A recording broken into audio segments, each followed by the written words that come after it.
bagaimanakah orang yang memelihara binatang ternakan dan dia menjadi masalah pada orang lain, seperti lembu, kambing, ayam itik dan kucing? Baik. Hukum bela binatang hayawan lah, tapi hayawan binatang itu menyusahkan orang lain. Kaedah Islam kita ini la darara wala dirara. Tidak boleh memudaratkan atau tidak boleh mengambil kemudaratan. Okey. Jadi apa kita nak buat? Ad-dararu yuzalu, benda-benda yang memudaratkan ni hendaklah kita elakkan. Jangan berlaku. Kerana itulah apabila orang yang membela hayawan, hukum melepas hayawan ini harus. Bila jika tidak memberi mudarat. Lembu dia 100 ekor dia lepas belaka. Pagi petang balik, tapi lembu dia tidak memudaratkan orang. Jalan tepi jalan, kalau merah berhenti tak nitah. Bang, tak berok atas jalan, tak berok dalam tanaman orang, masuk kat kebun-kebun orang, tengok peti bagar dah masuk dah, tahu hak orang, makan hak benda liar, bila nak berok balik rumah. Kalau gitu harus. Adakah lembu gitu? Tak. Faham? Masuk dalam pagar orang, makan kebun orang. Itu memudaratkan. Maka hukumnya kalau dia merosakkan tanaman dan sebagainya, tuan lembu wajib bayar ganti. Tuan binatang. Tuan lembu dia tu lepas makan pokok orang, habis 100 riyal. Wajib 100 riyal tu dibayar oleh tuan lembu. Kalau tak bayar, dikira hutang sampai mati. Bila tuan lembu tu mati, tak boleh nak bagi saka, melainkan selepas dia ambil 100 riyal dulu untuk bayar pada harga tanaman orang yang dirosakkan oleh lembu dia pada zaman dulu itu. Itu kaedah. Faham? Kambing dia pergi naik atas Myvi rumah sebelah. Kawan tu baru beli Myvi 3 bulan. Boleh. Myvi warna kuning. Faham? Dan balik parking rumah awak balik, parking pula bawah pokok naka. Kambing tengok atas daun naka, bawah Myvi. Khabar atas Myvi, cabut wiper. 18 riyal. Faham?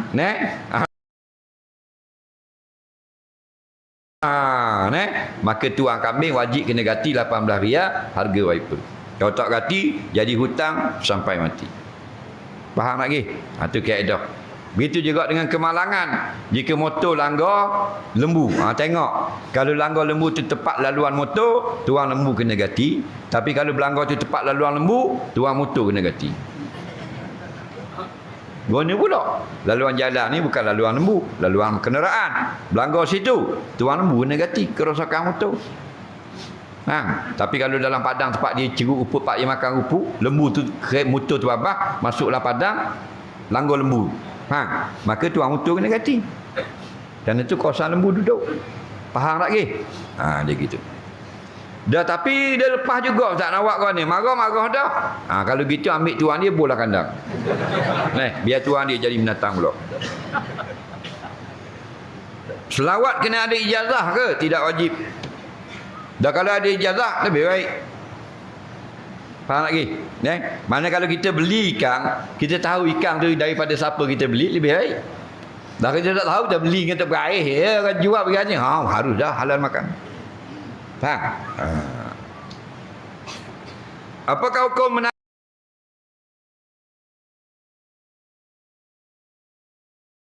tengok bola?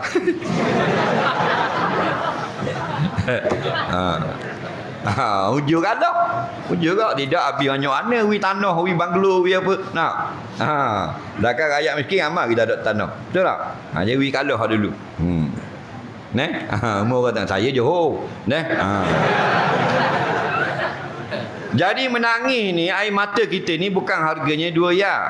Bukan harganya RM1. Menangislah, biar menangis kita itu dapat syurga Allah. Kalau menangis, kalau bola, bodoh.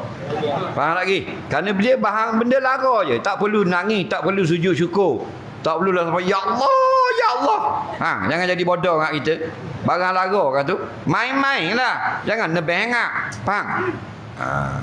Biar nak menangis itu dapat syurga Allah. Menangis itu dapat jadi benteng daripada api neraka.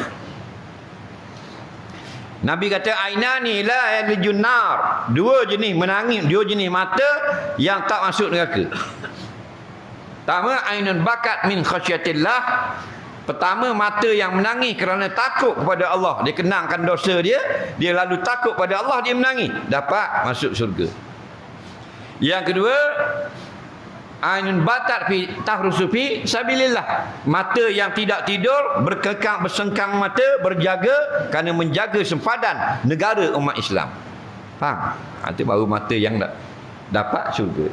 Jadi menangis itu min khasyatillah. Biarlah takut pada Allah. Jangan kalau pula bandar lara kan. Faham? Sama je. Dia pun dia boleh apa dari segi akhirat, boleh apa dia main-main lah. Kan nak marah main, faham? Lepas nebeng pun menangis bodoh ke diri, apa? Nampak tak? Orang kata dah jangan coteng muka, coteng kat muka. Muka tak coteng tu uduh dah, ke coteng pula.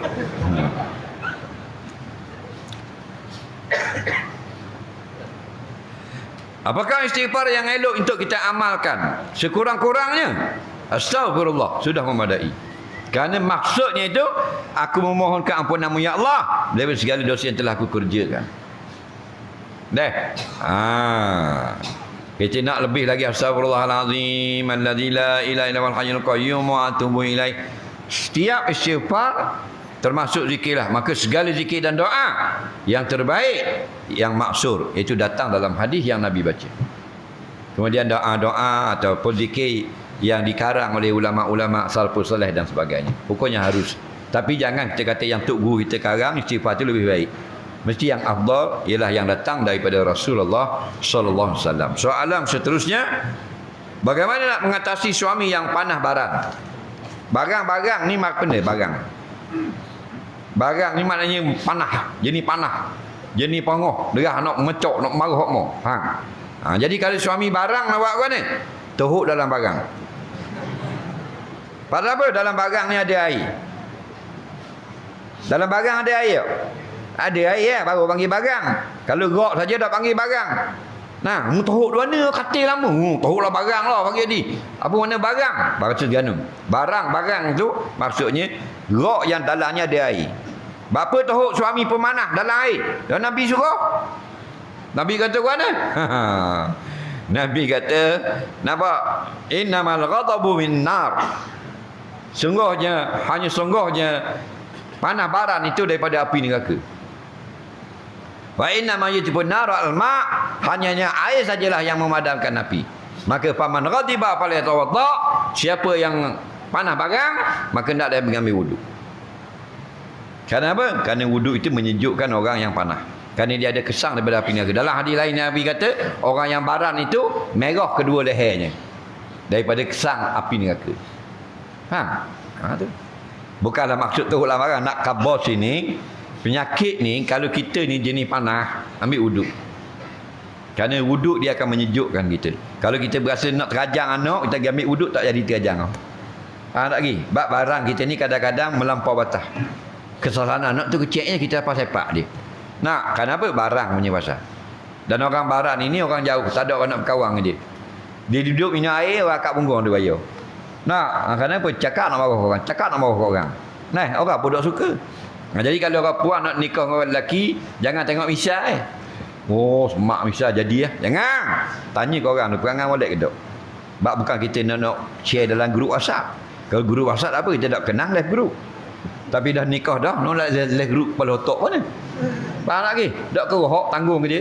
Orang panah barang jadi laki kita. Tidur sebatas begok selubang, makan sepinggang. Rohok tak? Cek betul-betul. Orang yang baik, orang yang lemah lembut. Jangan lembut, lemah lembut.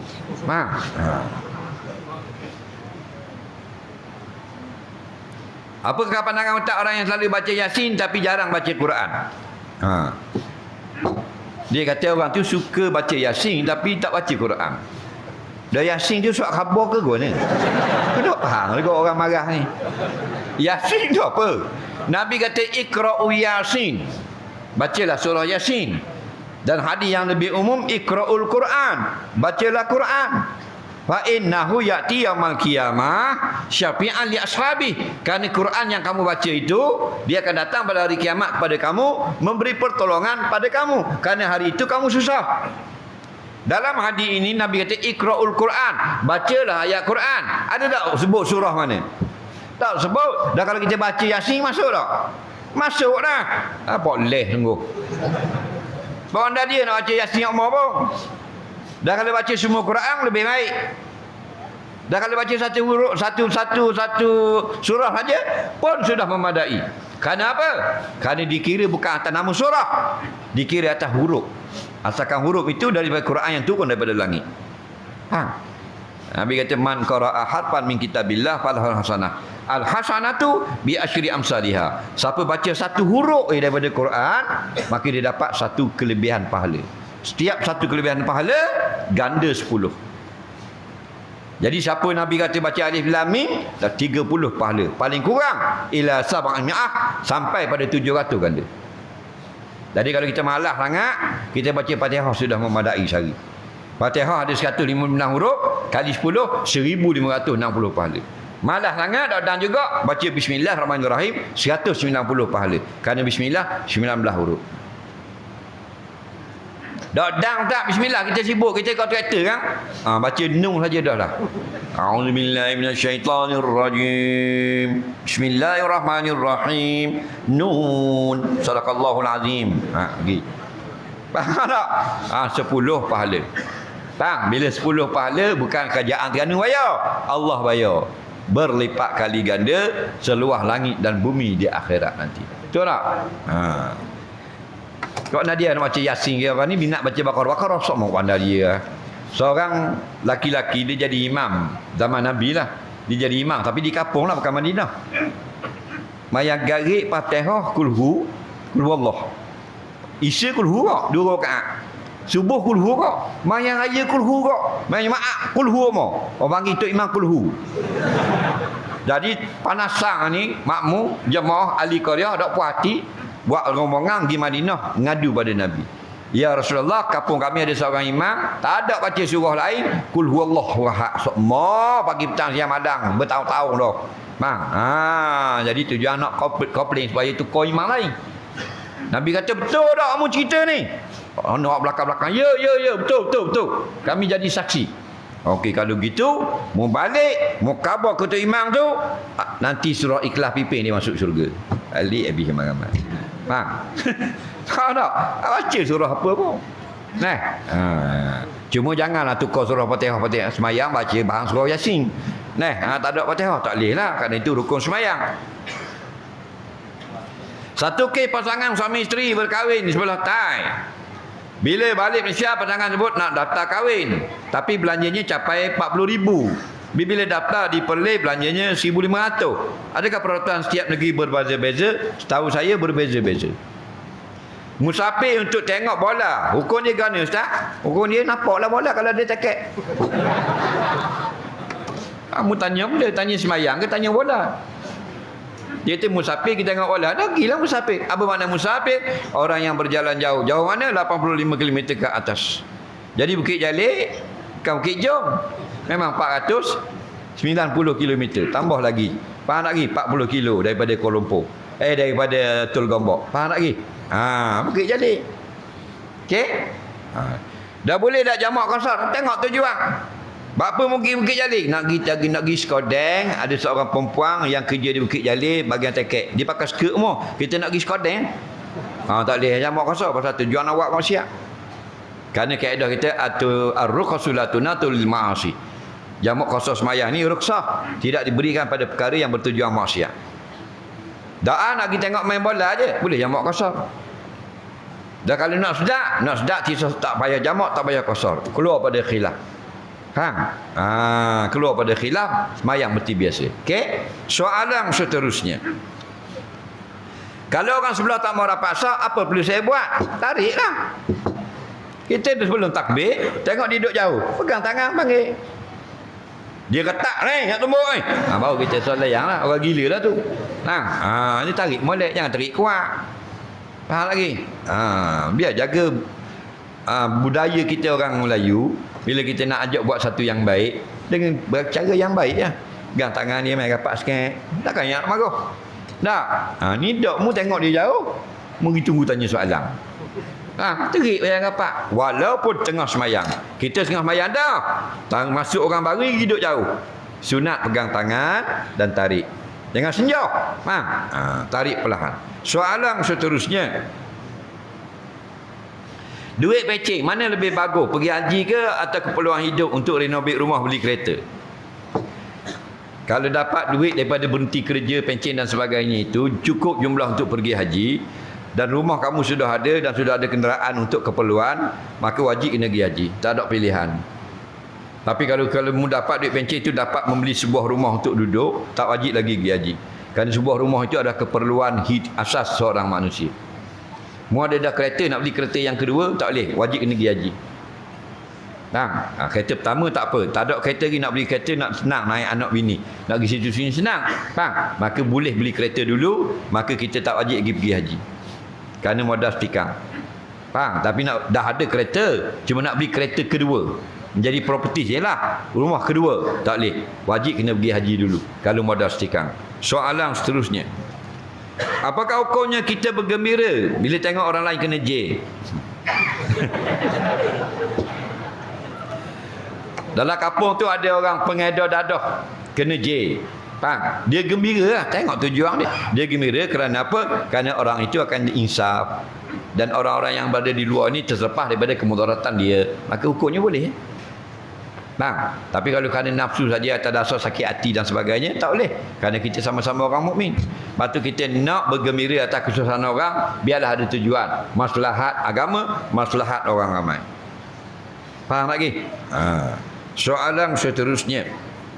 Bilakah perlu keluar zakat untuk emas? Adakah semua jenis emas kena keluarkan zakat? Jawabnya yang pertama ialah emas perak yang menjadi harta kita.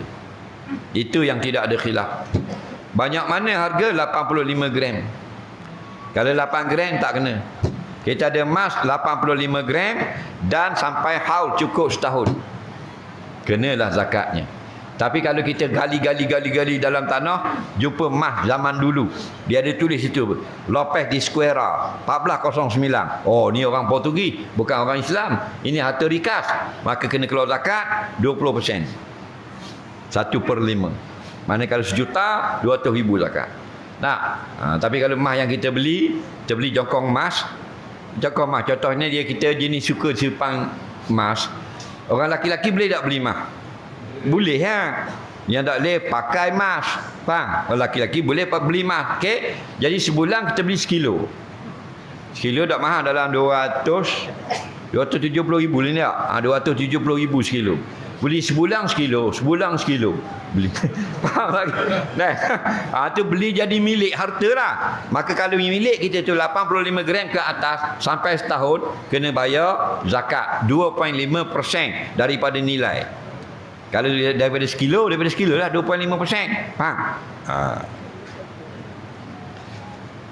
Tapi ini kita pakai emas di tubuh, pakai banyak mana? 10 gram. Hei, tak kena zakat. Faham lagi? 20 gram tak kena zakat. Sedikit. Yang ulama khilaf pada kena zakat pakaian di tubuh ialah melebihi had. Kerana perempuan harus pakai emas bila? Jika tidak melampau. Bila melampau batas, haram. Haram bukan kerana emas, kerana kelebihan menyombongkan diri. Situ haram. Soalan seterusnya. Masjid tukar warna cat bubuh warna hijau, kapet biru. Lepas cat baru, ada jemaah tak mau datang sebab dinding hijau. Macam-macam pesem penyakitmu ni. Dia warna-warna ni apa? Biru hijau ni hak milik Allah Ta'ala pula ke? Faham tak lagi? Kalau mu nak sekadar gurauan politik tu boleh lah. Jangan nebeng apa meruk. Kita tengok bawah hijau, tengok atas biru. Takkan nak tengok atas sama, kena tengok bawah atas. Tengok bawah atas, kena tengok atas atas. Faham? Tidak dah tahu hujang panas. Jadi biru pun hak Allah, hijau pun hak Allah. Jangan nebeng sangat. Kadang-kadang cap molek-molek ada lagi biru. Membawa hijau. Tak boleh lah benda hak orang ramai. Faham? Tak ada benda pun. Bukan budaya. Tapi kita ni, sebab tu innallaha la yuhibbul mu'tadin. Sungguhnya Allah Taala tak berahi kalau jenis hak nebeng sangat. Jangan nebeng apa-apa. Politik pun jangan nebeng sangat. Jangan over panggil. Hiburan jangan nebeng, sukan jangan nebeng. Menangis Allah. Saya baru kematian ayah tercinta. Apa kau kalau saya pasang kepuk tanam pokok dan letak batu putih atas kubur ayah? Tujuan mencantikkan kubur beliau. Tak boleh. Pasal apa? Al-umuru bimaqasidiha. Segala pekerjaan kita ni mengikut maksud. Dah kata boleh, tak kata boleh pakai kepuk? Boleh, tapi muka ni untuk mencantikkan. Tak boleh. Ulama yang benarkan kepuk bukan tujuan mencantik. Tujuan supaya tanah itu tidak dibongkar kubur itu. Kerana kubur itu tidak dipijak. Kerana sekarang orang tidak jaga adab-adab ada di kubur. Pakai lakah kubur, pijak kubur. Dengan letak kepuk, orang tak pijak kubur ayah dia. Baru harus. Kalau tujuan mencantikkan, tak boleh. Kerana kubur bukan tempat perhiasan. Jadi syukurnya letak batu putih itu boleh. Tak, mudah-mudahan batu itu maknanya kalau dia hidup, dia bertasbih kepada Allah. Mudah-mudahan. Faham? Tapi kalau meletak batu kerana nak suruh nampak lawa kubur, itu bid'ah yang dilarang. Batu Nabi larang cat kubur, bukanlah maksud haram, tapi maksudnya kamu menjadikan kubur itu sebagai tempat berhias. Mu nak hias betul-betul masa mak mu hidup Masa mak mu hidup, mu nak pergi buat tukar tangga rumah ayah mu. Padahal tangga dapur cabut ayah pakai terjun buat dapur. Faham lagi? Bila mati mu pergi buat lawa-lawa dengan kayu belari apa semua, tak betul. Dia bukan nak tu, bukan nak perhiasan. Dia nak kamu selalu ziarah ada di kubur. Soalan seterusnya, apa kau beli anjing di kebun tujuan menjaga tanaman? Hukumnya harus. Yang diharamkan beli anjing dalam rumah sebagai pet binatang kesayangan dalam rumah. Hukumnya haram. Pasal apa? Pasal dia merontokkan rumah, banyak menyebabkan solat dan ibadat kita tidak sah, dan menyebabkan malaikat tak masuk dalam rumah, tidak ada orang malaikat yang mendoakan kebaikan untuk rumah kita, dan lagi pula amalan kita, pahala kita akan hilang sehari sebanyak setinggi gunung Uhud. Dah kita daripada beranak pas sekarang, besar busuk jatang tak boleh lagi pahala. Tak usah kata gunung Uhud. Gunung Uhud Madinah ni lebar saja 8 km. 6 hotel bukit besar. Faham lagi? 6 hotel bukit besar tu gunung Uhud. Jadi siapa beli anjing dalam rumah, beli binatang kesayangan macam beli kucing, sehari pahalanya hangus sebesar gunung Uhud. Macam kita ni beli sejam habis pahala. Kan sehari. Ni nak bela kerana letak di kebun boleh. Contoh, kerana dia ada kebun durian. Rumah dia marah ni. Tapi kebun kalau dia buah pagar, khabar pagar. Khabar pagar. Pasal apa? Dia yang 100 suti. Dia sini yang pokok cambah orang masuk ni. Dia boleh jaga tak boleh. Pagi-pagi jaga nguak bau durian. Jaga nguak bau durian. Mana gitu. Jaga bahang bau durian. Faham lagi? Dia letak anjing Rottweiler seekor. Hukumnya harus. Kerana Nabi kata barang siapa yang beli anjing bukan kerana jaga tanaman, hilang pahalanya. Tapi kerana jaga tanaman, jaga kebun, boleh tak? Tapi memang hak jaga tanaman ini anjing-anjing yang terlatih. Dia tak mahal. Dia kalau nak molek dalam 6,000 seekor. Buh di kebun durian. Seekor dah. Jangan buh 20 ekor seekor. Tidak macam anjing yang umur Cina tu bunyi awu bunyi bising tu. Anjing hak mahal ni duduk diam duduk gitu. Tahan lagi. Tak bunyi, tak cakap senyap je pagi petang senyap je. Mula keting mo. Lagi baru nak pegang pagar durian berapa mo. Tu bik. Lidah ngat dua kaki tu bik. Lagi taring macam gitu macam Pontianak. Nak lebeng. Perlukah kita niat terlebih dulu untuk hadiahkan pahala pada arwah orang tua kita, automatik dapat kepada pahala orang tua.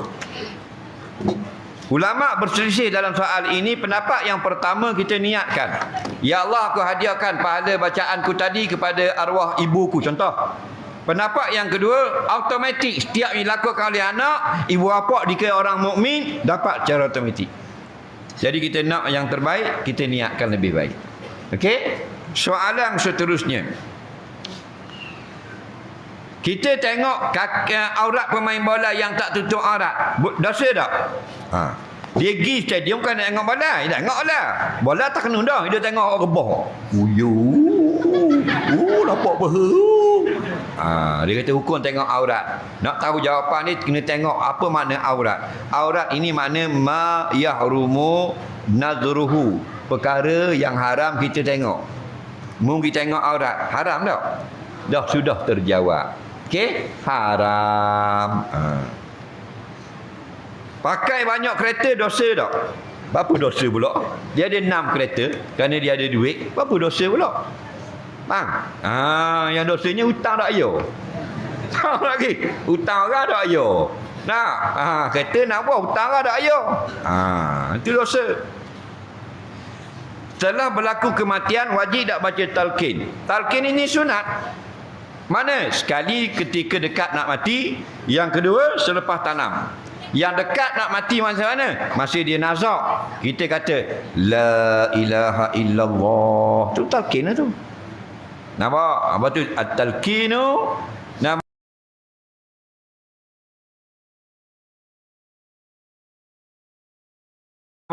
Ada 2 kisman, ada 2 bahagi. Pertama, qabla al-maut. Nampak? Yang kedua, wa ba'da dafni. Sebelum mati dan selepas tanam. Ada pun sebelum mati, ajar dia la ilaha illallah talqin tu.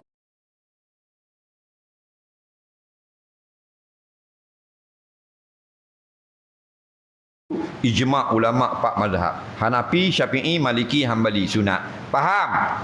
Ada pun lepas tanam, talqinkan dia khilaf 4 mazhab. 2 mazhab kata sunat, 2 mazhab tidak sunat. Bukan bid'ah, tidak sunat. Bukan bid'ah, tidak sunat. 2 mazhab yang tidak menyunatkan talqin lepas mati, Hanafi dan Maliki. 2 mazhab yang kata sunat baca talqin lepas tanam, Syafi'i, Hambali. Okey? Jelas. Ustaz-ustaz Facebook dosa cakap banyak Ini hukum 4 mazhab. Okey? Mengapa mas kahwin berubah mengikut kawasan? Mana tahu kita mengikut keperluan sebenarnya. Dia kita dalam negeri itu berlainan keperluan sebagai sekurang-kurang hantar mas kahwin, bayaran sekurang-kurangnya mengikut keperluan hidup seorang harian seorang perempuan. Dia tak samalah. Bajet dia tak sama. Sebab tu kita tengok homestay pun tak sama. Kalau di Kuantan 300 macam tu, mari Terengganu 500. Pasal apa? Rupanya kerana Terengganu ni ramai orang mari musim cuti. Sikit lagi kita niatkan semua amal kebaikan yang sedang buat dan akan buat untuk arwah orang tua kita. Di mana soalan? Dikabur saja. Orang lain pergi buat haji 40 hari, kita pergi 14 hari saja. Sah tak haji kita? Jawabnya tak ada kira berapa hari. Rukun dan wajib, syarat semua kita tunai belaka, sah. Faham? Haji ni kalau nak kira berapa hari? Hari pertama sampai kita wukuf di Arafah. Faham lagi? Hari pertama. Wukuf terus wukuf di Arafah. Sehari. Okey? Esok kang itu hari raya. 2 hari, 3 hari melantau. 5 hari je. Dah ni 14 hari, lebih pada sah. Faham? Malaikat mengatakan orang tu pergi haji 2 hari saja atau sehari saja. Tu haji maidang. Faham tak? Kerana apa? Kerana hari wukuf tak dia buat pada hari melantau. Faham? Hari wukuf malamnya Mina, pergi Muzdalifah, kutip batu. Melantau 7 putih malam raya. Lepas tu malam pula 11, 12, 13. Tiap-tiap malam 3 telaga tempat lontok, 1 telaga 7 putih. 21, 21, 21 malam ke-13. Jadi 63 campur malam raya 70. Sudah 4 hari di situ. Kena ada sehari lagi hari wukuf. Sekurang-kurangnya 5 hari. Siapakah yang lebih utama, umara atau ulama? Jawabnya kalau keduniaan, umara. Kalau ke akhiratan, ulama. Kerana kita nak kecemerlangan pemerintahan, maka perlukan kepada umara. Kita nak kecemerlangan akhirat kita, maka perlukan pada ulama.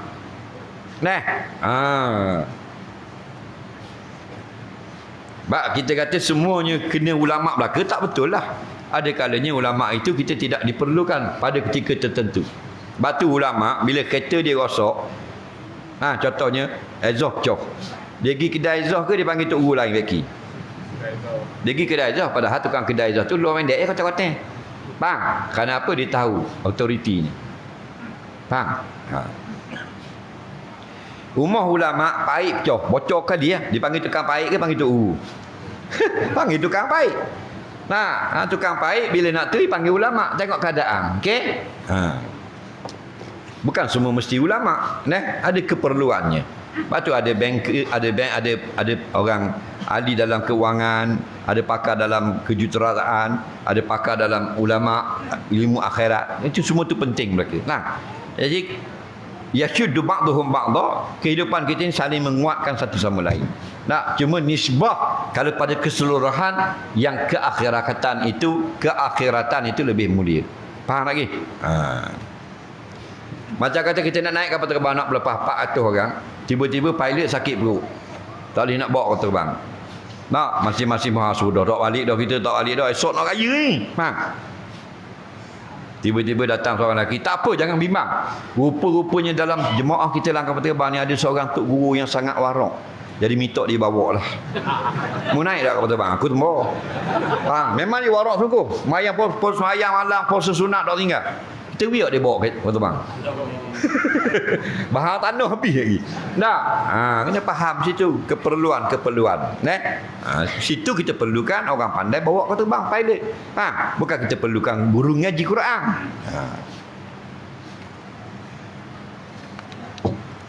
Sampai tak kita buat kebaikan kalau kita niatkan untuk ibu mertua kita. Tak usah kata ibu mertua, siapa saja yang kita niatkan, kalau Allah izinkan sampai.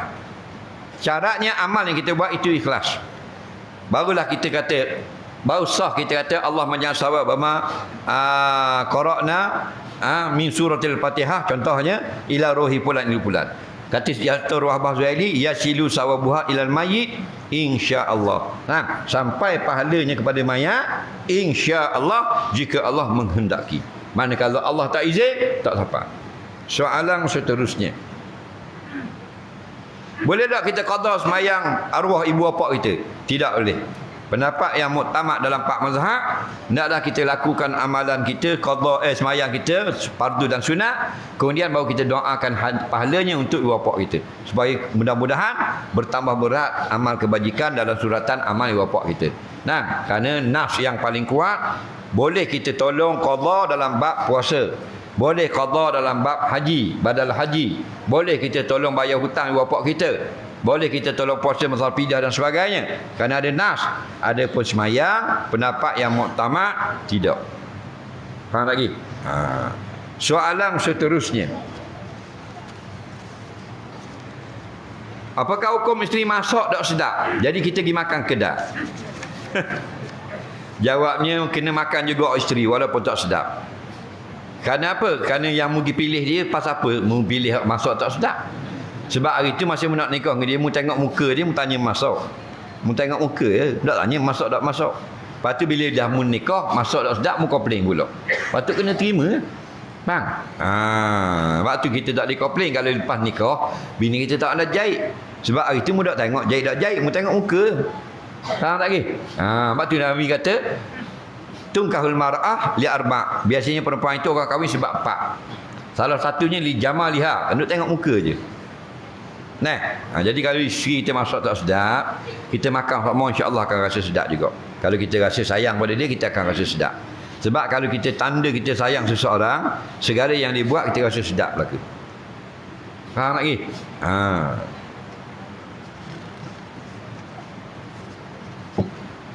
Bolehkah kita belajar mengaji melalui media elektronik? Boleh. Kalau kita tidak ada guru yang berhadapan talaki ini, sekurang-kurangnya dia dapat membantu kita dalam menambah pelajaran. Dan bila kita ada guru yang boleh mendengarkan bacaan, jangan berharap pada yang internet saja.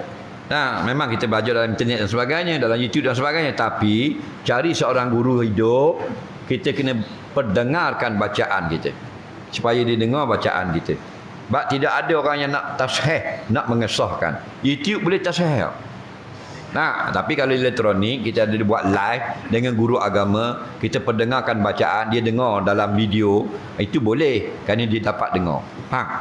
Tapi kalau rakaman, dia tak dapat dengar kita.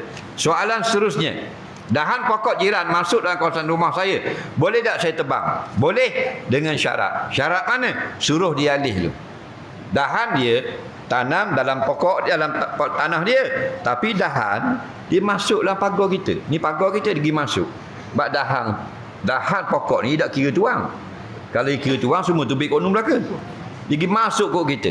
Dalam kitab-kitab ulama, kalau kita tak berkenan, hendaklah kita suruh dia alih. Maka jual pokok akan tarik. Dawa tarik, ikat gitu. Jika boleh. Jika tak boleh, maka kena tebang. Siapa tebang? Tuan pokok. Jika dia tak mau tebang, maka kita yang tebang. Belanja tebang atas tuan pokok. Faham lagi? Sebab apa? Sebab bila jatuh daun, kita yang tukang sapu. Dan jatuh buah, kita boleh ambil, tak boleh makan. Faham? Saya nak musafir pergi Port Dickson dari Kelantan. Sampai Port Dickson saya bermalam 1 malam. Esok nak pergi Melaka. Jarak Port Dickson Melaka tak sampai 2 marhalah. Boleh jamak qasar? Boleh. Kerana awak bergerak daripada Melaka itu, Port Dickson itu, awak seorang musafir. Kita dari Kelantan pergi ke Port Dickson. Sampai di sana nak duduk 1 hari. Namanya musafir yang singgah di Port Dickson. Jadi musafir dari Port Dickson ke Melaka, walaupun dekat, kamu seorang musafir lagi. Faham lagi? Yang tak boleh dah di Melaka itu ialah jika kamu sudah bertukar status musafir kepada pemukim Port Dickson. Nak pergi Port Dickson 1 minggu, maka hilang nama musafir.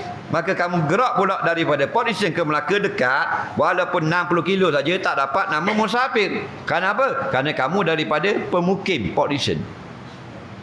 Faham lagi? Tak faham, buat lolok faham. Soalan seterusnya, Ustaz khabar kalau nak suruh mati dia, ikan kerak ekor. Saya kerak dah ekor tapi hidup lagi. Ada juga lagu tu. Kata ulama, kerak ekor itu pada ghalib, matilah ikan itu. Kalau nadir jarang-jarang berlaku, kita nak buat ke mana? Sama macam kita kerak kepala itik, kepala ayam. Biasa kalau kita kemeleh, mati dah. Tapi ada kita semelih ayam, kemeleh dah tak mati. Adakah hari-hari? Tak lah, jarang-jarang sekor. Batu kalau kita semelih tak mati, kita semelih putus. Putus dah, mulai-mulai ada pergi makan, minum, tidur. Masa makan, ngosek.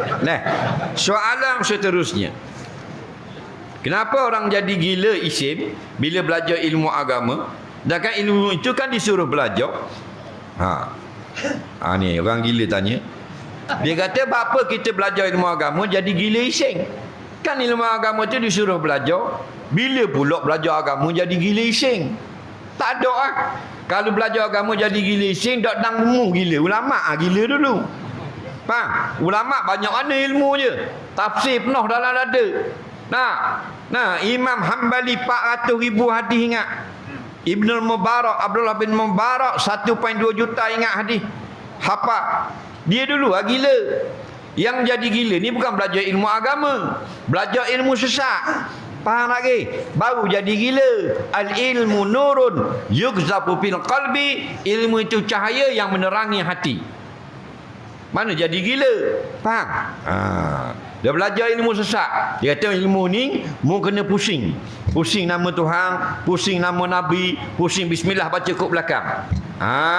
Baru jadi gila ising. Panasang. Faham? Mu nak baca Yasin, baca dari bawah dulu kat belakang. Jadi gila babi. Kenapa? Kerana nak pelik pada orang. Betul tak? Masa sedang menyoal, rasa macam kain sarung saya terlondeh ke bawah. Saya cepat-cepat pegang kain dan terus mengikat ke perut semula. Saya bimbang takut tertanggal terus. Sah tak sembahyang saya? Jika kita terbuka aurat, lalu kita tutup dengan segera, hala kaunihi faura ya'fu anhu. Hal keadaan kita tutup itu cepat, segera, maka dimaafkan. Contoh kau puang bila duduk tayat akhir, selok kain, nampak kaki. Dia pun tutup cepat kain, tutup semula kaki. Dimaaf. Tapi kalau selok kain, dia kata biar kat sikit sedap pula ekong. Faham? Hukumnya batal sembahyang.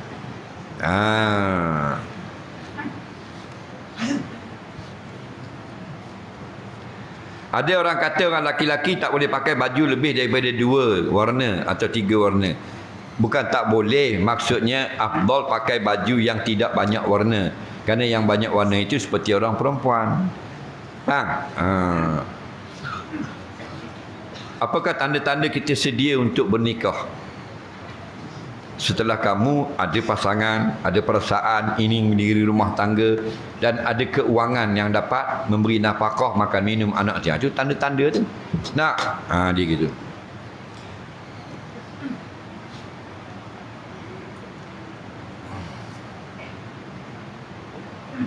Apakah hukum menggunakan racun perosak binatang serangga boleh mengakibatkan bahaya kepada pengguna sayur dan buah-buahan? Dia menggunakan racun asalnya haram dalam Islam. Tapi kalau racun itu hanya boleh membunuh serangga, tidak memudaratkan orang yang makan sayur, maka hukumnya harus lagi. Tapi kalau sampai boleh mudarat kesihatan manusia, tak boleh. Hukumnya haram. Kaedah la darara, tak boleh mudaratkan orang. Sebab tu dia ada satu jabatan yang akan jaga SOP racun ni. Berlebih-lebihan ni tak boleh dan sebagainya. Tak, kalau harap ke orang kampung, semua benda dia nak sapu. Kalau ni molek bahan racun ni, molek bahan racun ni. Lepas tu tergolek habis. Mapok, bahan tanah habis orang kampung. Zakat jika diberikan pada dua jenis asnaf saja, itu untuk orang miskin dan jalan sabilillah, adakah sah? Jawabnya, jika kita ada dua saja, sah. Tapi jika kita ada ramai dan zakat kita sedikit, memadai dengan seorang. Kita nak bagi zakat 50 riyal saja. Janganlah beri 8 asnaf. Seorang sudahlah fakir miskin. Tapi kalau kita RM1, kita beri pada dua, fakir miskin dan sabilillah. Kalau kita ada lebih lagi RM300, itu buat 3. Tapi kalau misbah pada kutipan zakat itu adalah untuk ke negeri yang juta-juta itu, hendaklah diberi kepada sebanyak mana asnaf yang ada. Soalan seterusnya, apakah kau bersing sesaat 2 kali mengganggu orang yang nak mendengar kuliah? Jawabnya, bersin tidak dilarang jika tidak mengganggu orang. Tapi hacing apa jatuh habis siling, cabut habis kipas-kipas, hukumnya memudaratkan orang. Dalam kitab Kifayatul Akhyar, kalau kita ada satu sifat atau penyakit yang menyebabkan orang lain terganggu, hendaklah kita jauhkan perkumpulan orang ramai, termasuk solat Jumaat. Faham?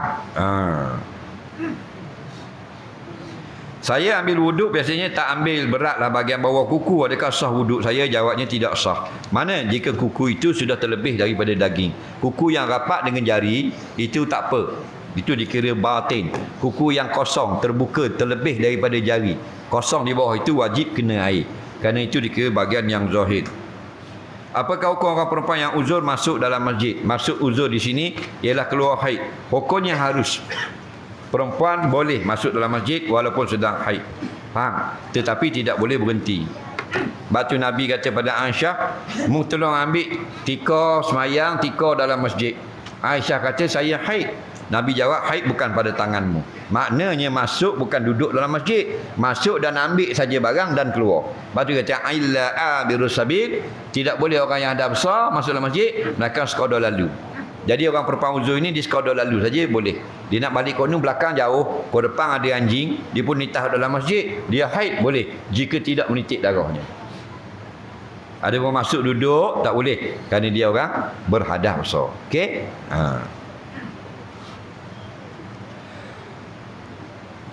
Bagaimana kita nak hilangkan rasa ego pada diri kita? Kita kena banyak solat malam. Banyak solat malam.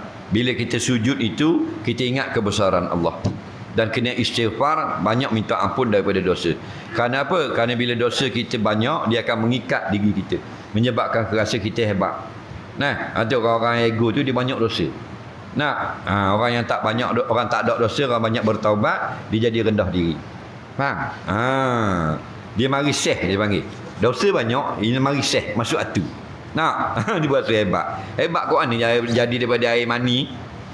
Nah, saya isteri pada suami saya yang berkahwin di Thailand. Suami saya menghilangkan diri selama 1 tahun. Habis kita ada nak cari dan gagal jumpa. Baru-baru ini ada seorang jejaka melamar saya untuk jadi isterinya. Bolehkah saya kahwin lagi, Ustaz? Soalan terakhir tak larat. Ada 2 lagi soalan. 3 lagi. Ni bertanya lisan, dapat kuta. Ready, bersedia. Okey? Hadiah, nak bagi hadiah. Baik, dia kata laki dia ni setahun tak balik. Faham? Bila setahun tak balik, tak tahu pakuan ni. Tak dapat dikesan. Adalah orang lelaki masuk meminang nak ke dia, bang, dia boleh kahwin ke tak? Dengar baik-baik, dalam masalah ini yang boleh berkahwin ialah mesti disahkan keadaan boleh berkahwin itu oleh mahkamah syariah. Mesti lagu tu. Suami hilang di laut, walaupun kita nampak jatuh dalam laut, bang, tapi tidak sahih matinya, tak boleh nikah kau. Mesti dilaporkan kepada mahkamah syariah. Mahkamah syariah akan ambil tarikh kita lapor. Daripada tarikh kehilangan, dia akan beri tarikh. Contohnya selepas 3 tahun daripada tarikh hilang, diisytiharkan sudah mati, baru boleh melakukan akad nikah yang kedua. Jangan pandai-pandai. Okey? Jadi baru setahun awak report molek-molek. Daripada tarikh perkahwinan tak balik-balik. Bila tarikhnya, ini kertas suratnya sebagai bayinah, sebagai bukti. Maka dikata kalau mahkamah kekeh 3 tahun daripada tarikh menghilangkan diri, dikira jatuh talak, telah dibuat surat panggil untuk menghadirkan dia tak hadir, mahkamah akan isytihar. Bila tarikhnya kamu dikira sudah habis edah perceraian dengan suami yang pertama tadi. Ya, ada orang kata kalau rambut kita nampak rambut pakai kopiah, Yahudi kata. Ada kau pandai. Dia tu Yahudi. Faham tak? Ada pula Yahudi pakai kopiah gitu. Yahudi bukan begitu. Yahudi ni mereka yang beriktikad, nampak? Dengan membenarkan Taurat perjanjian baru yang telah diubah daripada yang turunkan di atas tangan Nabi Musa, itu Yahudi. Faham? Jangan pandai-pandai kata Yahudi kopiah lagu tu. Perempuan yang kematian suami, mati suami lah, mati ayah, okey, mati suami, hendaklah dia beredah 4 bulan 10 hari. Edah dan ihdad, maknanya beredah dan berkabung.